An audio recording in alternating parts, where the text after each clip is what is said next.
Afternoon, sir. Good afternoon, classmates. We are the team Minions, and we are going to report the five philosophers of foundation of curriculums.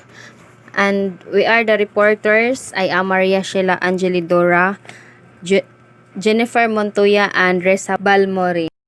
Psychology means the scientific study of the human mind and its functions, especially those affecting behavior in a given context. It deals with how humans learn and behave, and since the main goal of curriculum is to bring about learning, therefore curriculum developers need to know how humans learns. So in these five philosophers we choose, which is Jane Piaget, Howard Gardner, Carl Rogers, Ivan Pavlov, and B.F. Skinner. Jane Piaget, Howard Gardner are the cognitism philosophers, and Carl Rogers, humanism. Ivan Pavlov and B.F. Skinner are the behaviorism. Jane Piaget, 1896-1980. A Swiss psychologist and genetic epistemologist, he is most famously known of his theory of cognitive development that looked at how children develop intellectually throughout the course of childhood. His contributions include a stage of theory of child cognitive development, detailed observational studies of cognitive in children, and a series of simple but ingenious tests to reveal different cognitive abilities. Today, he is best known for his research of children's cognitive development.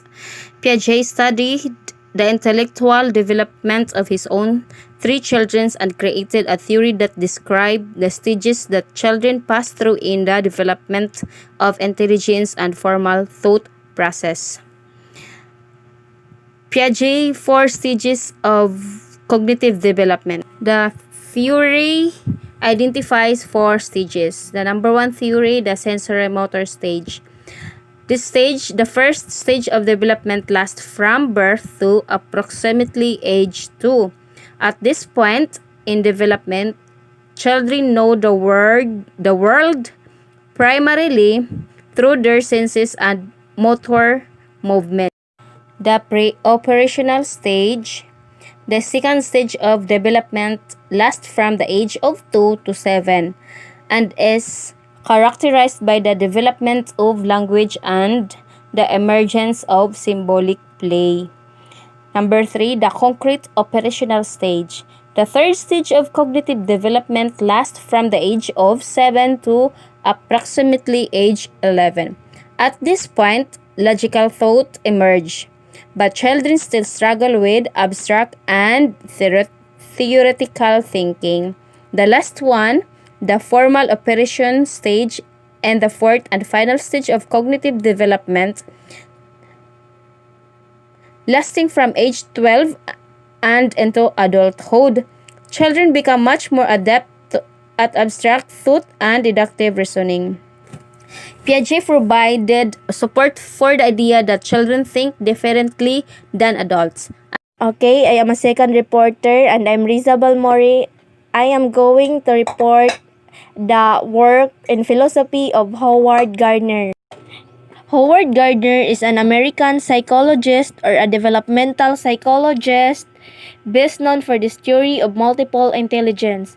He believed that the conventional concept of intelligence was so narrow and restrictive, and that measures of IQ often miss out on other intelligences that an individual may possess. He has written hundreds of research articles and 30 books that have been translated into more than 30 languages. He is best known for his theory of multiple intelligences, as outlined in his 1983 book, which is Frames of Mind, The Theory of Multiple Intelligences. Gardner retired from teaching in 2019. Howard Gardner is a psychologist and at the same time he is a teacher.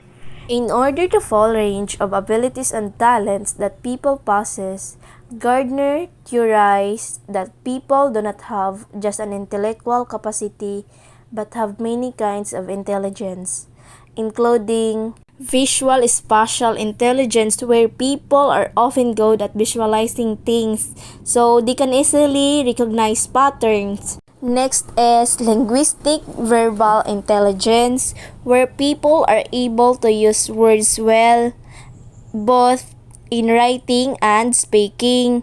Ang mga tao nga naay linguistic verbal intelligence, abtik sila mo debate o they can able to explain easily. Next is logical mathematical intelligence, where people are good at reasoning, recognizing patterns, and logically analyzing problems. So, mao ni ang mga mathematician, they can analyze problems and mathematical operation. Next is bodily kinesthetic intelligence. People good at body movement, performing actions. Ang characteristic ani nila kay kanang skilled sila, then in dancing and sports. Next is musical intelligence. People have a strong appreciation of music and are often good at musical compositions and performance. So kani kabalo na sila mo kanta, ingan na mga performance kapag sila mo compose og mga music. Number 6 is interpersonal intelligence, where people are good in interacting or socializing with other people. Kabalo pod siya makisama sa mga tao. Next is intrapersonal intelligence, where people good and being aware their own emotional states, feelings, and motivations. They tend to enjoy self-reflection and analysis, so they can analyze their strengths and weaknesses well. They know how to handle their self. Last is naturalistic intelligence, where people in their kind of intelligence love with nature and are often interested in nurturing, exploring the environment, and learning about other species. In naturalistic intelligence, people have ability to classify and identify the elements in environment. Next is Carl Rogers. Carl Rogers is a humanistic psychologist who agreed with the assumptions of Abraham Maslow, which is people's behavior is based on their needs, or the satisfaction of their needs influences their behavior. He was one of the core theories of the humanistic paradigm whose work began in psychotherapy, with later application to the educational process. Carl Rogers applied his client-centered approach to therapy to interaction between teachers and students, resulting in a strong student-centered approach to education.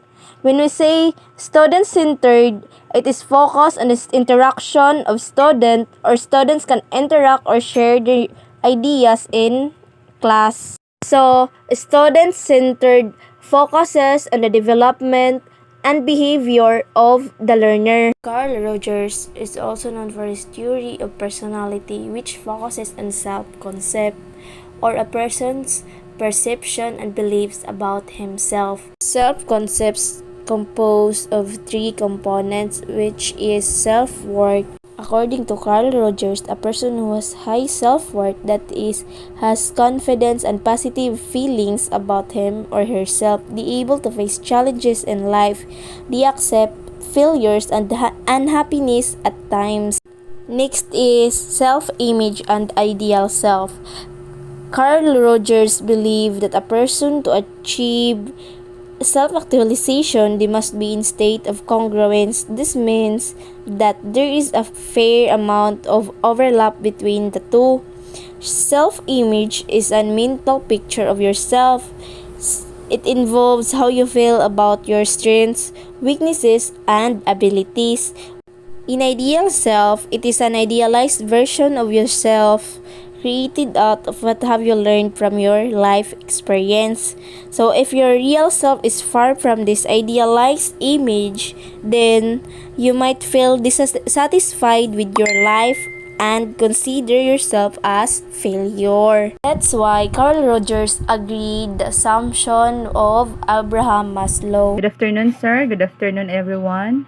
I am the last reporter in our group. My name is Jennifer B. Montoya.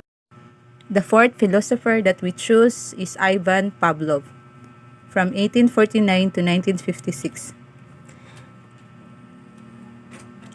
Ivan Pavlov is a Russian psychologist who devised the concept of conditioned reflex, introduced the theory of classical conditioning, and he showed that an organism can associate a particular stimulus with a particular response, which means stimulus equals response.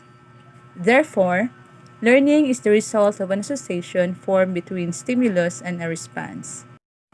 Ivan Pavlov was the first behaviorist who talked about classical conditioning. When we say classical conditioning, simply a repeat of psychological or emotion behaviors or responses because of some outside things happening. Pavlov is known for his best work with salivating dog. He worked with a dog. His experiment was conducted with a dog. He learned from the dog was the later translated to classroom and education for students. And again, the premise being if an animal can learn this condition, the children also can be conditioned too. And that is a belief we must have in our students. Yes, they will learn. They will learn the appropriate things, but it will take time. Pavlov, Pavlov works of his dog for years before he concluded that this is the net result of working of these animals and doing different types of experiments and activities. The stimuli is not natural, is nothing to do with anything with us.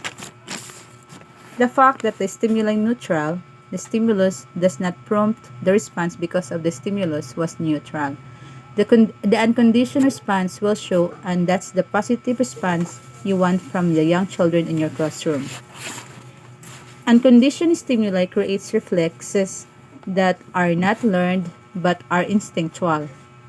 Instinct is an inborn or inherited. It is with us.